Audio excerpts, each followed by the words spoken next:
Hey guys, and welcome back to my Soul Level 1 guide. So, heading down to the catacombs here, we're gonna take on Nido, because one, that helps us advance the story, and that's one big point of this guide. And the other part is to finish out our PvP build, and so for that we want a certain gesture that we can get after beating Nido. And so, I'm pretty sure alluring skulls don't actually affect any skeleton-type enemies. You'll see there I landed on him, and he took damage and bounced off. I think that's what helped me here. I noticed they weren't chasing me. I don't think it was because of the skull there. I'll test out the skull later on some bigger skeletons, and it clearly doesn't work. So that's kind of my theory right now. I took the time to turn the brightness up, because I know Tomb of the Giants tends to turn out even more dark than it already is on YouTube. But here's how you're going to want to get through here. Very fast, very easy. Look for that sparkle in that little tomb cover and jump just to the right of it. And it'll bring you all the way down to the bonfire.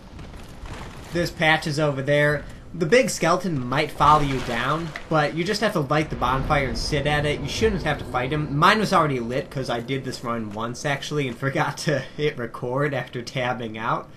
But you should be able to light it and sit at it no problem, even if the skeleton chases you. And so, of course, here's Patches, and he'll kick us down this hole. And we're going to grab the skull lantern here, because that's actually another fun item to use in low-level PvP. I'll show you guys more of that later. But I decided to take on Vince and Nico. It's not necessary at all, but I was here. You can grab the souls, whatever. But once you get down here, you can go ahead and just homeward bone out to the fire. Talk to him again. And he says we're jolly undead outcasts, and he wants to be your friend now, and so say yes. He's a vendor. He's going to become a vendor later, so you definitely want to say yes and be friendly with him, and I'll show you where he is later. That skeleton hooked around and bit me in the back. That was kind of a weird thing to happen there, but you should be able to make it by him just fine. Keep your shield up and just run to the right. And here's what you're going to want to do next. Now this is a little tricky. You're going to want to jump just to the left of that dog, and there will be a black knight down here. This puts you in kind of a tricky position just because that dog is now following you down here, and he will chase you down. It's possible with the Ring of Fog he might lose aggro quicker and not chase you down here. So that might be worth trying, but you will have to defeat that Black Knight quickly, doing it the way I did it here. Or you can run down to the bonfire, and I'll show you where that is. I was just messing around with the skulls there. Don't worry about it. Now, so if you want, you can just run down here. And there's a bonfire to the left. Now, of course, that won't reset the Black Knight, but it will reset the dog, so you won't have to risk fighting them at the same time. I'm able to kill these guys in one hit with the leap attack. That is only because I'm at +10 with the chaos weapon. The lightning club won't work. And those dogs are very dangerous if you can't one-shot them. So I wouldn't really recommend fighting them at all with just a lightning club, because they have a ton of poise, and so just hitting them isn't enough. They'll continue to attack, and they can pretty easily one-shot you. So be very cautious of that. You can fight those guys if you have a +10 to take this shortcut right here. It's a fairly easy jump. It's actually a lot easier than it probably looks. You can go ahead and grab the covetous gold serpent or silver serpent ring as well. That increases your souls when you kill an enemy. Now, I was testing here, the alluring skull, as you can see, doesn't do anything. But if you don't have 10 humanity on you, don't want to lose them, it is easy enough to just run around these guys and continue that way. But here we go with Paladin Leroy. Again, another fight that's not necessary, but still something I'd like to do. And I totally forgot about the crystal lizard, and so I ended up missing him. You actually have to run after that one pretty quick. But Paladin Leroy, if you decide to fight him, he does a ton of holy damage. So watch out for that. Even if you shield him, it's a good bit of damage. Fortunately, he is very slow, so you can kind of walk back and heal after he attacks fairly easily. And not too hard otherwise. Just watch out for that damage through your shield. Drops Grant and Sanctus. And so I switched out my armor here, because we want to fight Nito with light armor. This guy you can't really run around, so just give him a couple smacks using the lightning club now. Because I actually did die, you'll notice. I tried to fight Nito with no flasks to kind of show how easy he is, because Nito is a very, very easy fight, but it didn't really work out.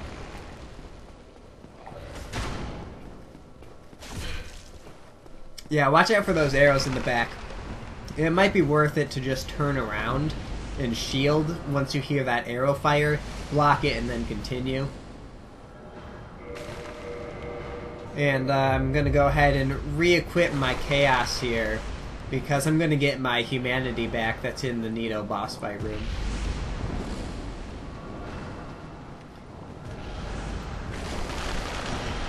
Now, what I've done is I've actually put on Havel's Ring, and the Divine Battle Axe I upgraded to +5 in the other hand. I probably wouldn't recommend that. You could try doing just the Battle Axe and see if you can, you know, still roll. My point is here that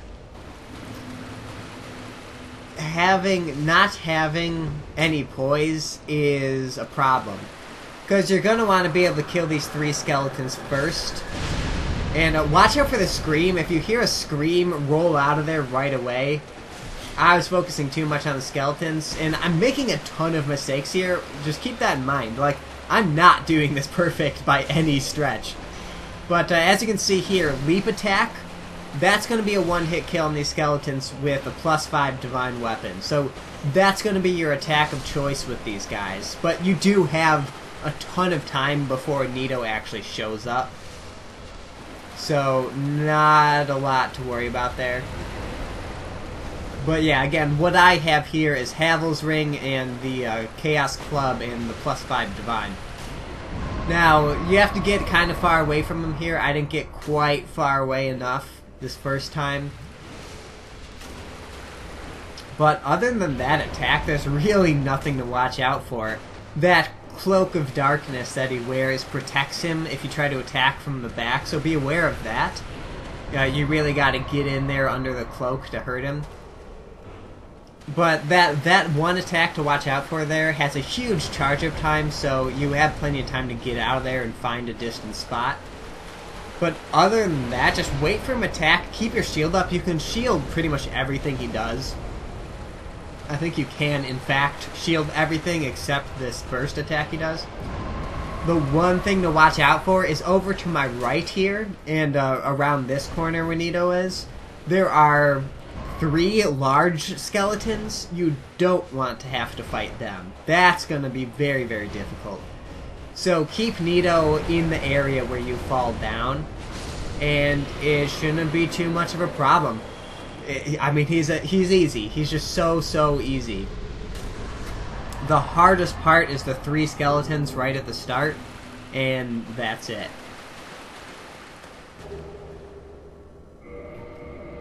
And so now, one last thing we're going to do here, since that was such a quick trip through the tomb there with those shortcuts, I'm going to go down and finish off Lost Izalith with the Bed of Chaos. And of course, you can take this elevator shortcut to get down here. I'm equipping lightning because these guys, of course, are very resistant to fire. But make your way down here, and this should look pretty familiar to you. So go ahead and run on over to the Bed of Chaos boss fog. Switching over to a Ring of Sacrifice. Even experienced players can die quite a bit on this fight. And your bloodstain can end up in some really crappy places, like impossible to get places. So having a Ring of Sacrifice is recommended if you have a large amount of souls or humanity. I'm not really worried about souls at this point. We really have no need for them. But still, the humanity I'd like to hang on to. But this first part, easy enough. You can just run around to the right and he can't even hit you. Now, I was just testing out here. This isn't necessary by any stretch. I was just testing out if you could actually get these. Because, as you'll recall, almost died there. Look at that. I must have 1 health at that point.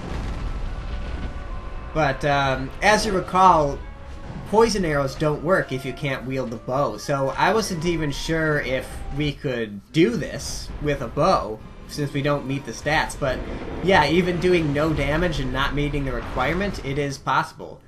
Now, what I did there is you're going to want to quit out of the game and come back in. That's going to put you outside the boss fog, but that one on the right, as you can see here, is still destroyed. From that point, you can run around the left. You don't have to worry about any of the ground falling out from under you. And you're going to want to get to this spot right here, right about here.